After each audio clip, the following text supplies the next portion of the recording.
On sait tous que les voitures avancent grâce à un moteur. Mais comment exactement est-ce que ça marche? Le mouvement rotatif du vilebrequin d'un moteur est transmis aux roues par l'arbre de transmission. La boîte de vitesse change le nombre de rotations des roues motrices durant un tour complet du vilebrequin. Dans les vitesses basses, le moteur travaille beaucoup, mais la vélocité est faible. Et dans les vitesses hautes, l'automobile est plus rapide, utilise moins de carburant, mais accélère plus lentement.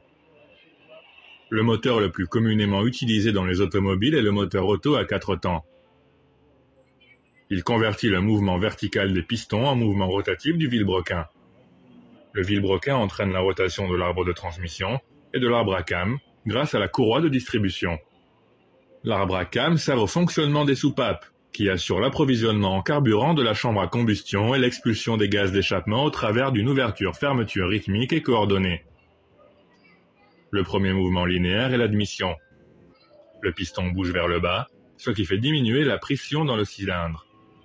Le piston bouge vers le bas, ce qui fait diminuer la pression dans le cylindre.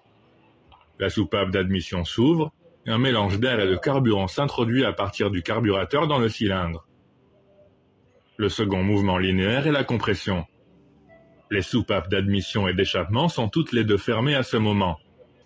Le vilebrequin et le contrepoids font remonter le piston, ce qui compresse le mélange d'air et de carburant, et par conséquent, augmente la température de celui-ci. Le troisième mouvement linéaire est la combustion détente. La bougie allume le mélange d'air et de carburant compressé et réchauffé, ce qui entraîne une explosion qui pousse le piston vers le bas.